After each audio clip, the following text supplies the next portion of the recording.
The stretcher lies on its side in the mud, one canvas strap already torn, the wooden pole cracked near the handle.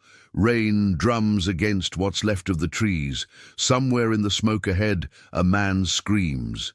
Then another. Then a third voice, distant and breaking. Desmond Doss kneels beside the overturned stretcher, hands trembling as he tries to lash the strap back together with a length of torn bandage. Behind him, the ridge edge drops into darkness. Ahead, tracers slice through the rain. The company retreated an hour ago. He stayed. It is late afternoon on Hacksaw Ridge, May 1945. The 77th Infantry Division's assault collapsed under waves of Japanese machine gun fire and mortar barrages that turned the top of the escarpment into a cratered wasteland. Officers called the withdrawal. Squads scrambled back down the cliff in chaos, using ropes and cargo nets to reach the staging area below. But 13 men couldn't make it. Some crawled into shell craters. Others collapsed behind blown-apart bunkers or dragged themselves into the splintered tree line, bleeding, broken, calling out into the smoke and rain. The platoon sergeant grabbed Doss by the shoulder as the last group pulled back, his face streaked with mud and something darker. "You stay up here, you're already dead. No weapon, no chance." Doss nodded. Then he turned and moved back toward the screaming. The men had said it before, during training at Fort Jackson. On the transport ship crossing the Pacific, in the muddy foxholes of Guam and Leyte, an unarmed man is already dead. They refused to believe a Seventh-day Adventist conscientious objector who wouldn't carry a rifle could be trusted in combat.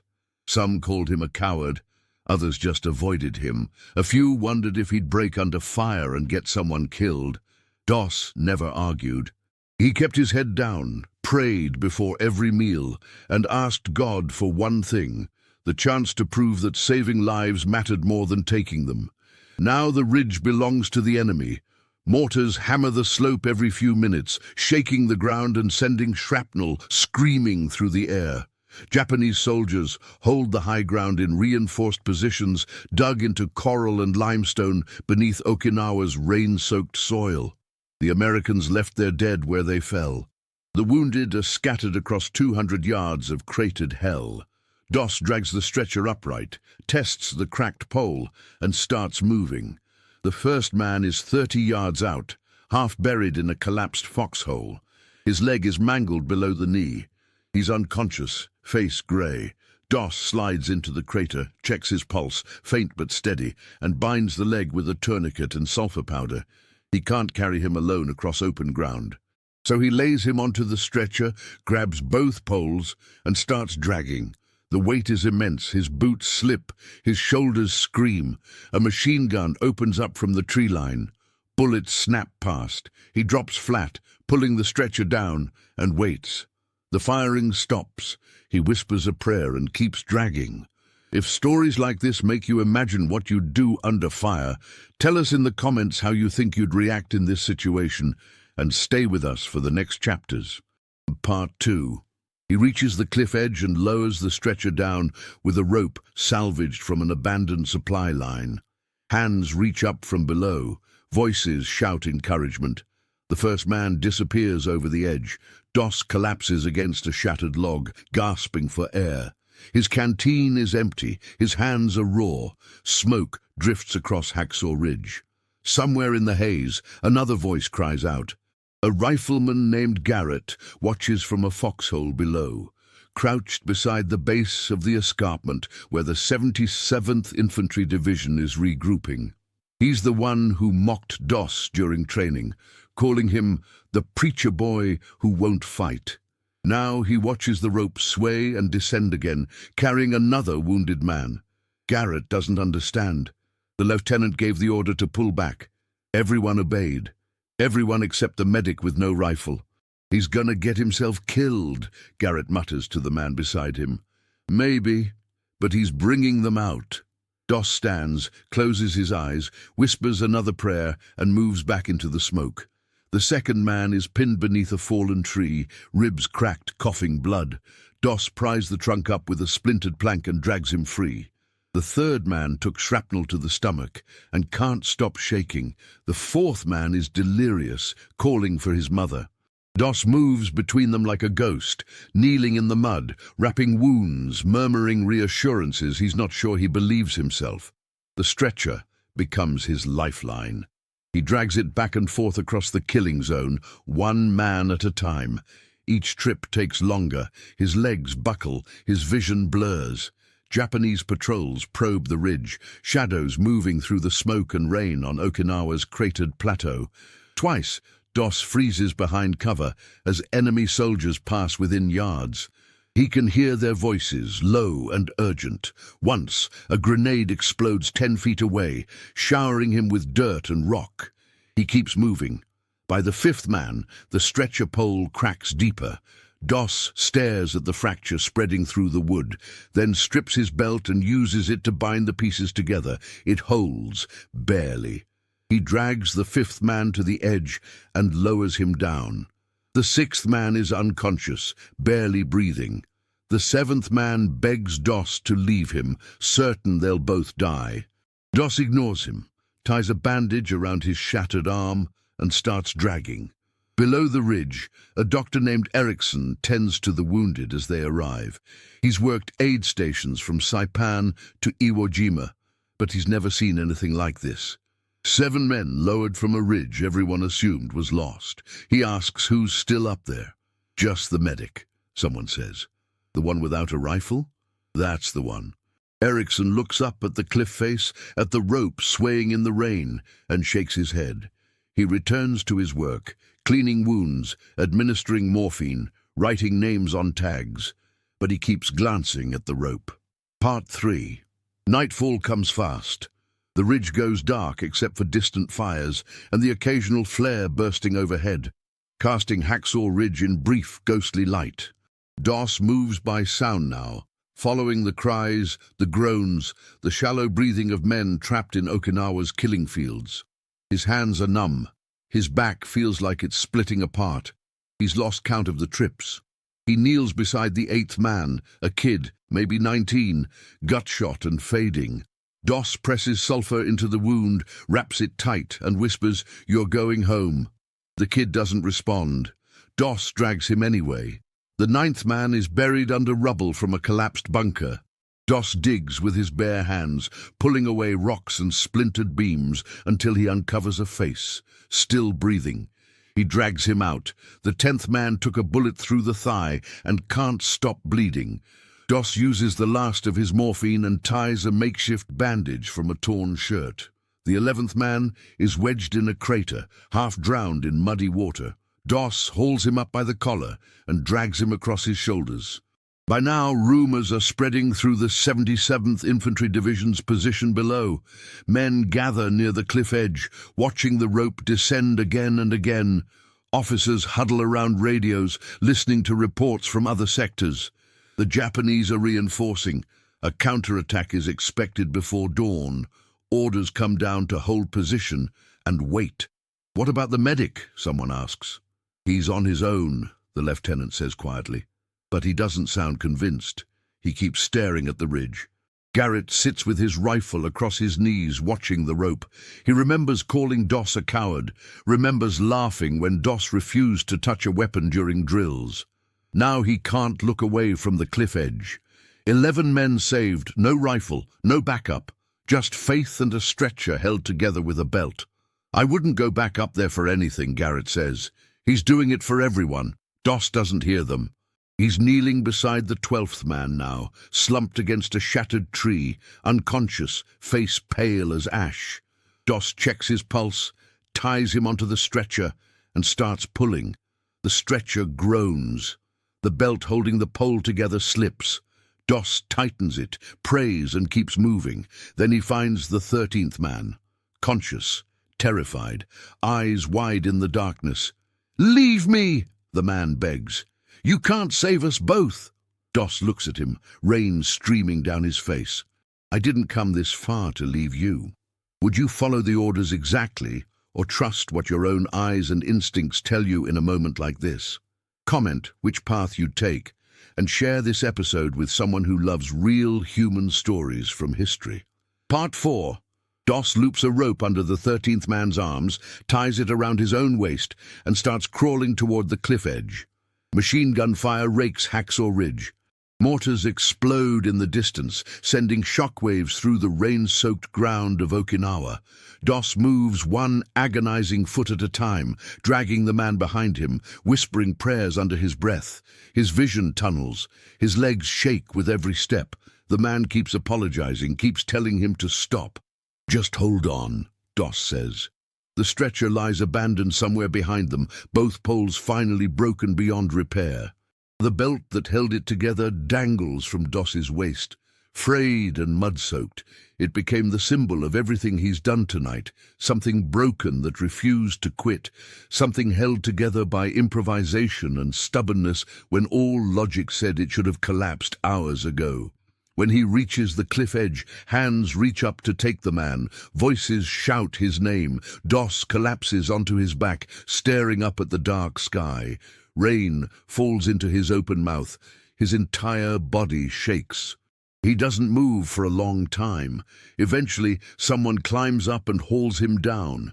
At the base of the ridge, the 77th Infantry Division medics work frantically over the 13 wounded men. Officers walk among them, counting, disbelieving. Lieutenant Hayes, the company commander who ordered the retreat, stands at the cliff base and watches Doss being helped down the rope. His jaw is tight. He doesn't speak. Garrett moves closer, watching as Doss reaches solid ground. The medic's face is grey with exhaustion. His hands won't stop trembling. Mud and blood cover his uniform. He looks like he's been through hell. Because he has. "How many trips?" Hayes asks. Doss doesn't answer. He doesn't remember. Someone hands him water. He drinks and nearly vomits. His hands shake so badly he can barely hold the canteen. Hayes kneels beside him. "You disobeyed a direct order." "Yes, sir." "You could have been killed." "Yes, sir." Hayes is quiet for a long moment. Then he grips Doss's shoulder and walks away without another word. Dr. Erickson moves among the wounded, checking vitals, administering morphine, writing reports. 13 men, all from a ridge everyone assumed was lost. He glances at Doss sitting with his back against a tree, the broken stretcher lying in the mud beside him, the belt still wrapped around the shattered pole. 13, Erickson mutters to himself. Impossible. But there they are, bleeding, broken, alive. Doss sits alone, his hands still trembling, his mind replaying every moment. The screaming, the weight, the rope burning through his palms, the prayers, the terror, the faces. He closes his eyes and sees them all over again. Part 5. What the citation would later say. Private First Class Desmond T. Doss repeatedly braved enemy fire to rescue wounded comrades, demonstrating extraordinary devotion to duty and selfless courage. What it wouldn't say, there was a moment when he almost stopped. It happened with the 13th man. Doss had already made 12 trips. His body was breaking, his hands bled, his legs trembled with every step. When he found the 13th man wedged in a crater on Hacksaw Ridge, begging to be left behind, Doss felt something crack inside himself. Not his body, something deeper. The part of him that had kept saying just one more finally reached its limit. He knelt there in the mud and rain of Okinawa, looking at the man's terrified face. And for the first time all night, he considered it. Leaving, going down, surviving. The man was right. They might both die. The ridge belonged to the enemy. The ropes were fraying. The stretcher was destroyed. Every rational thought in Doss's mind screamed at him to stop. He opened his mouth to say it, to apologize, to explain. Instead, a prayer came out, automatic, unconscious. The same prayer he'd whispered a dozen times that night. Lord, just one more. He didn't decide to keep going. His body moved before his mind could argue. He tied the rope. He started crawling. He dragged the man through the darkness. And only when he reached the cliff edge did he realize what he'd done. That his faith had carried him when his will had failed. That the prayer had become stronger than the fear. Later, much later, Doss would remember that moment more than any other. Not the medal ceremony, not the newspaper stories, not the praise. He would remember kneeling in the mud with the 13th man, his mind blank with exhaustion, and hearing his own voice praying words he didn't consciously choose. That's what the 77th Infantry Division citation didn't capture. That's what the legend would never quite convey, the moment when the hero almost wasn't. When faith moved through him, not as certainty, but as automatic reflex worn into his muscles and tongue by years of prayer and practice. Garrett learns this years later, at a reunion. Doss tells him quietly over coffee, his hands still sometimes shaking when it rains. "I didn't save 13 men because I was brave," Doss says. "I saved them because I'd trained myself to pray before I could think. And sometimes prayer moves faster than fear." Garrett doesn't know what to say. He just nods. The truth behind the legend, Desmond Doss was terrified.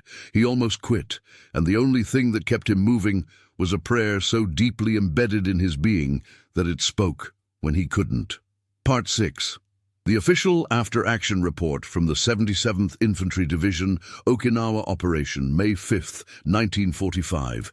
PFC Doss evacuated 13 casualties from forward position under enemy fire. Recommend commendation. 13 sentences compressed a night into military bureaucracy. No mention of the rain. No mention of the broken stretcher held together with a belt. No mention of the moment he almost stopped. Just numbers, dates, coordinates on Hacksaw Ridge. Doss descended the cliff that night and collapsed. They gave him water, checked him for wounds, found none, sent him to the rear for rest. He didn't sleep. He lay on a cot in a tent while rain drummed overhead, his hands still shaking, his mind replaying every face, every scream, every prayer. The first twist came 3 days later. Lieutenant Hayes called him in and told him he was being recommended for the Medal of Honor. Doss said nothing. He thought about the 13th man, the moment of doubt, the automatic prayer. "I don't deserve it," he said quietly. "That's not for you to decide," Hayes replied. The second twist came years later. Decades, actually. Doss was older, grayer, living a quiet life far from Okinawa. He attended veteran reunions sometimes, spoke to schools occasionally. Mostly he stayed home and tried not to think about Hacksaw Ridge too much. Then one day, Garrett called, the rifleman who'd mocked him, who'd watched from below, who'd become a friend. "I need to tell you something," Garrett said, "about that night." Doss listened. "There were supposed to be 15 men stranded up there. We found out later. 2 died before you got to them. You didn't save 13. You saved all the ones left who could be saved." Doss was quiet for a long time. "I should have moved faster." No one else moved at all. That's what stays with him now, in the quiet moments when rain hits the roof and the smell of wet canvas brings it all back. Not the medal, not the citations, not the legend. The faces of the 13, the weight of the stretcher, the rough bite of rope in his burned palms, the prayer that moved through him when he couldn't move himself. And sometimes late at night he thinks about the belt he used to hold the stretcher together. He doesn't know what happened to it, probably still lying in the mud somewhere on Okinawa, but in his memory it's still there, frayed, soaked, holding broken wood together through sheer stubbornness, the perfect symbol for what faith actually looks like when you strip away the rhetoric and the glory. Not certainty, not fearlessness, just the refusal to let go, even when everything tells you to. If this story reminded you that behind every medal there's a human being carrying memories we'll never fully see, subscribe to the channel, tell us which country you watch from, and invite someone to revisit history with us in the next story.